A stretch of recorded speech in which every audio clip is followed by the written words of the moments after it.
you to sleep with my $1,000,000 dream.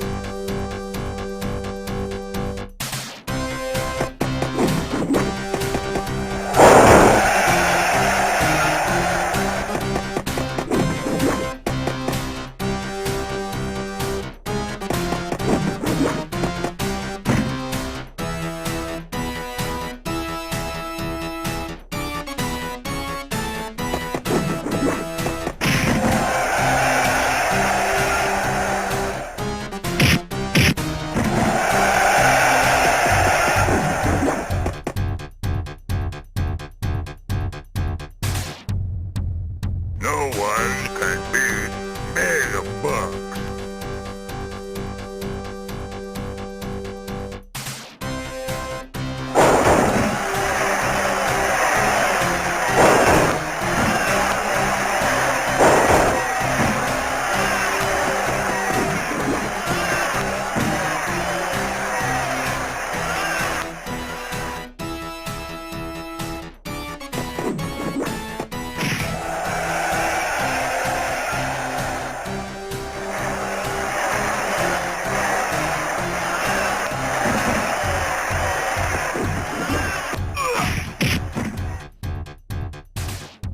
I'll put you to sleep with my $1,000,000 dream.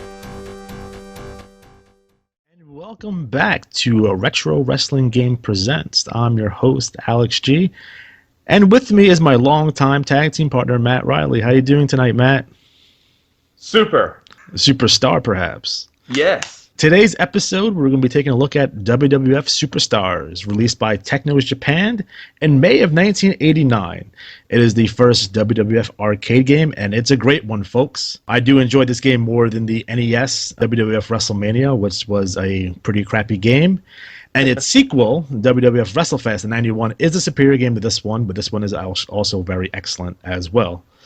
Now, in terms of the selectable characters that you have to pick, we have Hulk Hogan, Macho Man Randy Savage, the Ultimate Warrior, the Big Boss Man, Hacksaw Jim Duggan, and the Honky Tonk Man. Now, this game is a tag team style game where you basically beat all the other tag teams till you get to the final bosses, which are the Mega Bucks of Andre the Giant and $1,000,000 Man Ted DiBiase. Again, this game is easy to learn, easy to pick up. The gameplay controls are fantastic. You can basically do what you need to do, what you want to do. Stuff like going out to the floor and hitting someone with a table is featured in the game.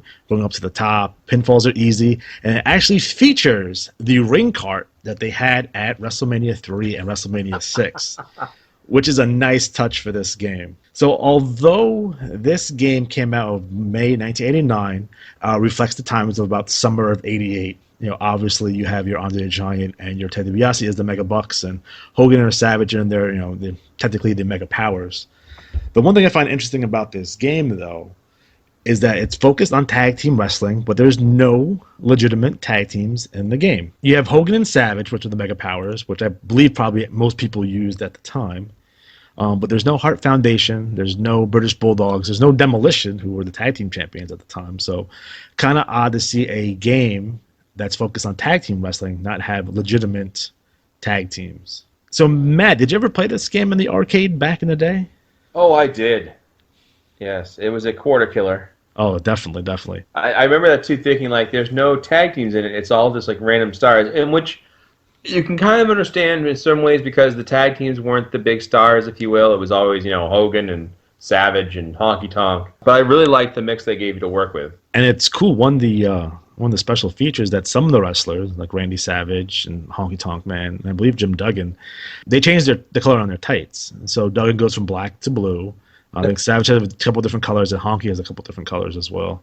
This is also the video game debut of the Ultimate Warrior, which was a fan favorite and Intercontinental Champion at the time. So great to see him in the game. I think the music on this game is fantastic. It really gets you pumped. And I have a personal story regarding this game. Uh-oh. When I was a kid, just about every Saturday or so, After my Saturday morning cartoons and my pro wrestling, my dad would take me out. So my dad would take us, well, just me, not us. My dad would take us to the local bodega. We get some snacks or what have you, perhaps a soda. Maybe or maybe not. I can't deny or confirm this. We may have watched a cockfight or two. That may or may not have happened. So we'll put that out there. After that, we go down to the local chicken joint, which is called Spicy Chicken. And anyone that's from the Long Island area, especially the eastern Suffolk area, knows about Spicy Chicken. It's the world's greatest chicken. So we would go there, order our food, and I would see the WWF Superstars cabinet in this chicken joint. And at that point, I was amazed.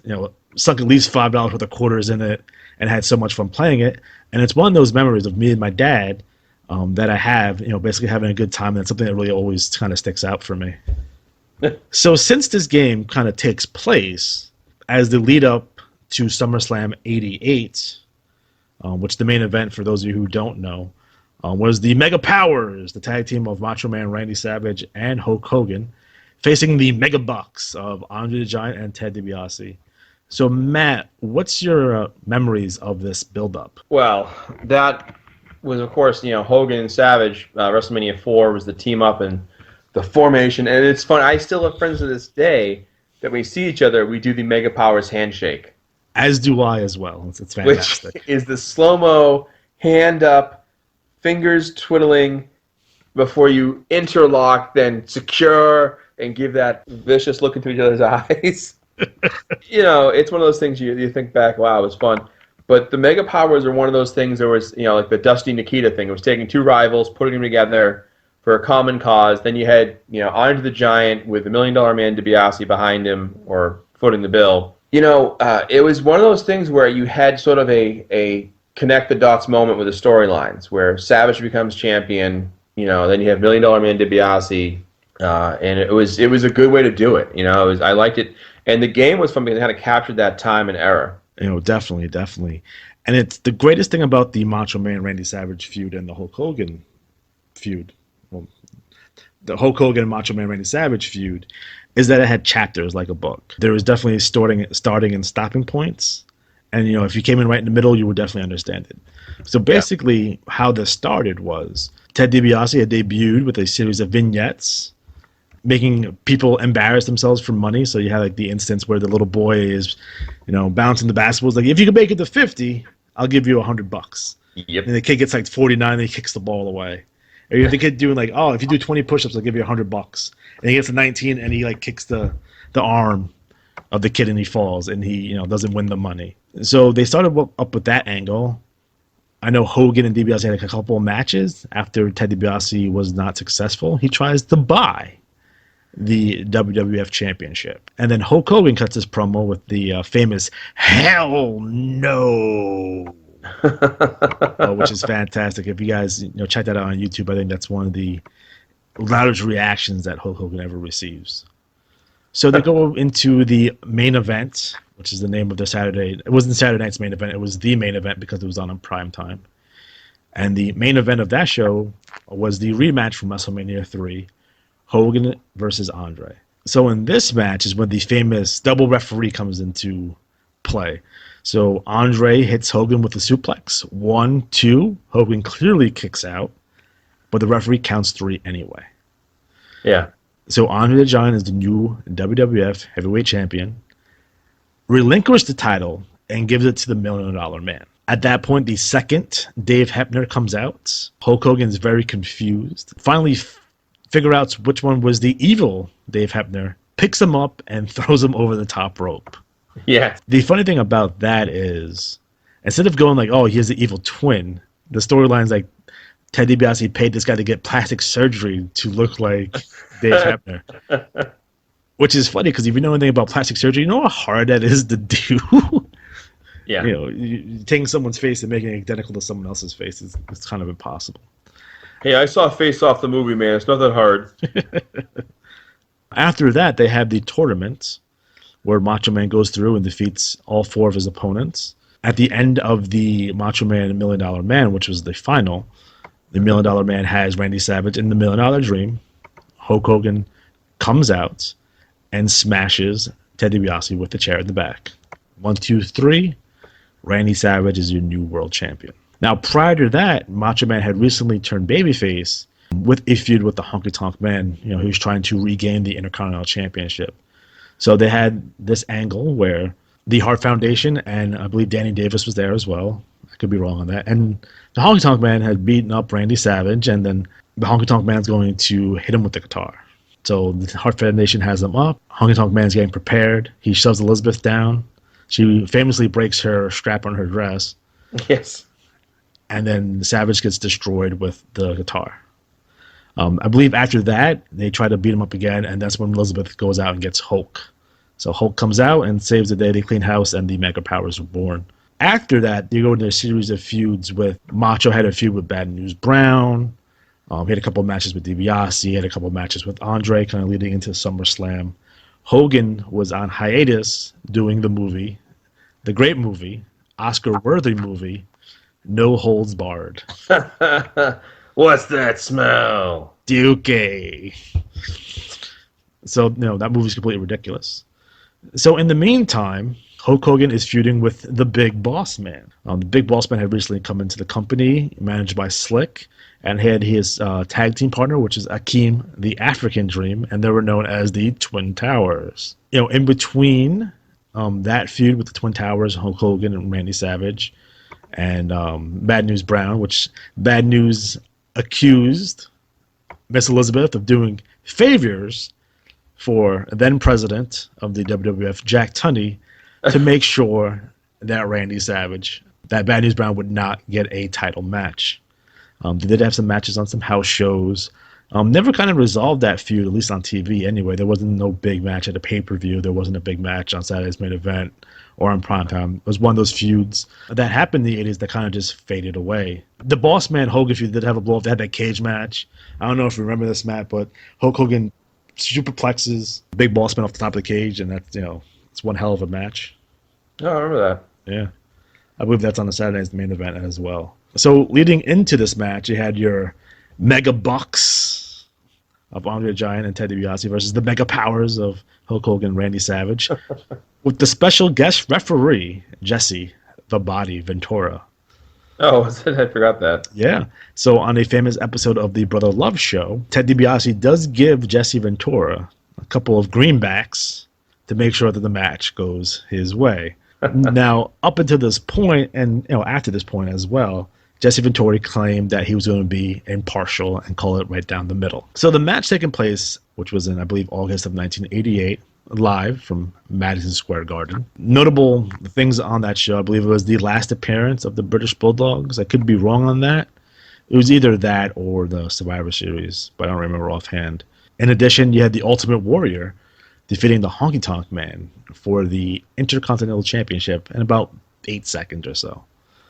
From what I understand, that was Honky's idea because he knew he knew personally that he couldn't get the kind of match that he needed from the Ultimate Warrior, so he's like, screw it, just do it in 8 seconds, have him beat me. And it's a good way to kind of save your heat too, because if he called him out, it was supposed to be Brutus Beefcake, but Brutus Beefcake got injured by Outlaw Round Bass, who took the spur of his boot and sliced and diced his head open. Oh, so, yeah. Brutus Beefcake was out. Honky Tonk Man called out, anyone from the locker room. Warrior comes out. There's a couple of clotheslines, a shoulder tackle, a press slam, big splash, 1, 2, 3 is over. But, the Honky Tonk Man could always go back and say, I was prepared to wrestle the Ultimate Warrior. Or he came out and, it was kind of a fluky win anyway. So they were able to have house show matches and kind of continue that feud past SummerSlam. Yeah. 88. One of the interesting things about SummerSlam 88 that it didn't have Bobby the Brain Heenan or Jesse Ventura as commentary because, obviously Bobby the Brain was managing on the outside and Jesse Ventura was in the main event. So they had superstar Billy Graham as the color commentator for the entire pay-per-view. And it's a little bit jarring, a little bit off-putting. The fact that he says brother, I believe 350 times throughout the entire pay-per-view was kind of grating, to be completely honest. In addition to that show, they also had Demolition versus the Hart Foundation, which was a pretty good match. You had the accumulation of the Rick Rude Jake Roberts feud that involved Jake Roberts' wife Cheryl Roberts at the time, and there was the funny thing where Rick Rude were wearing tights with Shadow's face on it, and then Jake Roberts came out and stripped him naked in the ring. So, although he was wearing a G-string, but on TV he looked like he was naked, and they blurred it out pretty well. So that was Oh man. that was pretty awesome. And then you have some kind of you had some throwaway matches, which like Big Boss Man versus Coco Beware. Actually, I lied. It was Rick Rude versus the Junkyard Dog, and then Jake Roberts to come out, started beating up Rick Rude, and Junkyard Dog won by disqualification, which I think was one of the last appearances by Junkyard Dog as well. Yeah, an awful Bad News Brown versus Ken Patera match on that show, and then just a whatever match in terms of Dino Bravo versus Don Morocco, which had no heat there. Now, in terms of the main events, Hulk Hogan and Randy Savage versus the Mega Bucks, I thought it's one of my favorite matches of all time, to be completely honest. I think the pacing and then the way Hulk Hogan and Randy Savage used tag team maneuvers, like double team moves, were fantastic. I think they hit Andre in the corner, but when he came out, it made a difference. DiBiase's a workhorse in the ring. Just technically, superior to most wrestlers, and the way he bumps around, the way he takes a beating, and the way he kind of works the crowd, I think it's fantastic. And then I think the ending of the match is something that I guess you would say controversial. I guess a little risque, perhaps. So the finish to that match, Randy Savage and Hulk Hogan, get beat up. They get thrown out of the ring, and they're laying out on the ground. Then you have Andre in the ring along with Jesse Ventura. They're kind of celebrating. They're about to finish these guys off. When all of a sudden, Miss Elizabeth climbs up to the apron and takes off her skirt. What? Oh yeah. The heels are so distracted that it gave enough time for Hulk Hogan and Randy Savage to recover. Randy Savage comes off the top rope, I believe hits Andre. Andre falls out of the ring. Hogan gets the best of Ted DiBiase, hits him with the big boot, the leg drop, and then Savage comes off the top with the elbow. 1, 2, 3. And that was the finish. Which is interesting to me because everyone has an understanding about how Macho Man was with Elizabeth and how overprotective. So I find that kind of strange that he would kind of like let that go. Like she took off her skirt and she's standing there in her underwear. And I find that kind of strange. If he was so jealous and kind of psycho about it, why would he allow her to do that? Right. One of the things I did want to bring up was the so-called rumor. Well, it is a rumor. It's not so-called. The original plan for a SummerSlam was to bring in Ric Flair. Really? And have Ric Flair versus Randy Savage in the main event for the WWF Championship. There was an offer on the table. Ric Flair had declined the offer, and he went back to the NWA. Apparently his contract had expired or whatever, so... What kind of, that would have been a hell of a match, especially in '88, Savage versus Flair. I mean, look at the match they had in '92 at WrestleMania, and that was off the charts.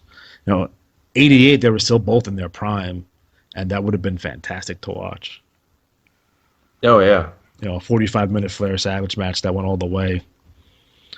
I think it would have made the show one of the most memorable shows, if not the biggest show, of the '80s, I think. You could have done a Hogan DiBiase match too on that show. It would have been fantastic. Well, it reminds me of the other day at work. One of the guys who's a fan of wrestling now was asking, "Why is AJ Styles fighting Cena?" He had no idea who AJ Styles was. Right. And he's like, "Well, yeah, but why is he fighting him so quick? Why not build up?" I'm like, "Well, think about it. He kind of came in and they went right into Roman Reigns and Jericho and everything else." And on that kind of keying on this point, if you could do it over again, wouldn't you have had Flair fight, Sting earlier, or fight, Luger, like? Not the delay and wait and having things take forever, then they can't get to the point where they want to have it happen. And I think I was telling them, like, AJ Styles is a really well-respected wrestler around the world, and I think they're just giving this a shot now. Like, don't wait for it to happen, I mean, it would have been very similar to bringing in Flair. So you're not going to build up Flair by having him fighting Ken Patera or the Junkyard Dog. You're going to put him right with Savage right away, or Hogan. Which they tried to do in '91 when Flair came in. He did have that mini feud with Roddy Piper, and then he went right to Hogan, and that kind of got kiboshed, and then he went to Savage. Which I will vehemently defend that the Savage Flair match should have closed the show, not the Hogan Sid match that was abysmal. Yeah. The one with Papa Shango, he was late, and the Ultimate Warrior came back, but he didn't look like the Ultimate Warrior. He was all skinny and looked different, and people thought the Ultimate Warrior was dead, but he wasn't really dead. At least not yet. So kind of the fallout from this show, they started, hinting at a divide in the mega powers. Jesse Ventura bring it up. You have the famous still photos of like Hulk Hogan is putting Miss Elizabeth on Randy Savage's shoulder, but his hand is possibly on her butt, but we're not sure. Maybe. Yeah. So that leads to the Survivor Series match that they have, where the sole survivors of that match was Hogan and Savage. They did the thing where like Hogan was handcuffed to the bottom rope and he had to beat up Slick and he had to get uncuffed and went for the win. And Savage did so much work in that match. I think it ended up with being Hogan and Savage versus Haku at the end, and then they won it. And then you still had Savage kind of with his doubts, and he's like, you see the cracks begin in their friendship. And then you go into the Royal Rumble a few months later, where Hulk Hogan, by accident, kind of knowing how Hulk Hogan is, I don't know if that was by accident or not, eliminates Randy Savage and Bad News Brown at the same time. Savage jumps back in the ring, slaps Hogan, and they get in an argument. Elizabeth comes out to kind of settle things down, and they shake hands, and then Savage leaves. Then Hogan is eliminated by the Twin Towers of Akeem, the African Dreamer, which I love saying, and the Big Boss Man. And then he pulls, Hogan being the sore loser that he is, he pulled out Boss Man after he was eliminated, and they fight to the back. Which leads to the match on Saturday night's main event, which is the Twin Towers versus the Mega Powers. And there's two notable things in that match. So I don't know if you ever saw the gift or the video of Akeem just falling out of the ring. So he goes to hit the ropes and he just falls out. Yeah. And lands, he takes a nasty spill. And then they do the spot where, I believe it was Akeem. Yeah, Akeem throws Savage out and he lands on top of Elizabeth. And the bump that she took is ridiculous. I thought watch that again. Go back on the network. Go back on YouTube. Watch that again. And watch the bump that she takes. It looks like she got killed. It's insane. I mean, you can tell that Savage tried to take as much off of it as he could, but she still got clobbered pretty well. Yeah. And this is the one thing I don't agree with the match. So the match goes on. Hogan sees it. He picks up Elizabeth, takes her to the back. She's unconscious. She finally wakes up. She calls him to go save Savage. He comes back out. Savage is getting his ass kicked. Savage goes to tag. He slaps Hogan. They argue. Savage leaves. But the thing I don't agree with is that after Savage leaves, Hogan still beats Twin Towers by himself, which is completely ridiculous. They should have had him, if they won a pinfall or whatever, have him lose by countout, have him lose by disqualification. Why did he beat like this tag team that like two guys that are clearly, if not 400 pounds, right at the 380, 390 limit, came a little bit bigger, and he just takes out these guys, and what are you gonna do? Any thought of having them be like tag team champions pretty much went out the window at that point. Yeah. You can't do that kind of stuff. So what are some of your memories of the kind of the build-up of the Savage-Hogan feud? Oh, I just think it was well done. And it goes back to a time when they didn't totally orchestrate turns and everything. I mean, when Savage turned, you knew there was some tension. But I always remember that being like a train wreck. You were watching him yell at her and scream, and even when he hit him, Yeah. But the build-up to SummerSlam and the formation, everything was really well. Like I said, it was the thing you took two of the biggest stars, and I keep thinking, like, who would they have be the superpowers now? John Cena and... It'd be John Cena and Roman Reigns at this point. Yeah. That still pairs in comparison. Or back in the day, it would have been like an edge of John Cena. And I think, compared to today's thing, like, if you want to make SummerSlam big, do you go the Shield as the trio for the world title? I would do a triple threat match in SummerSlam. And the reason I say that is they keep talking about, like, well, save it for WrestleMania. You lost Seth Rollins to a torn ACL for almost a year. Don't wait. Do it now. And if anything, you can have a rematch where they can do even better spots at WrestleMania if you want to make it that way.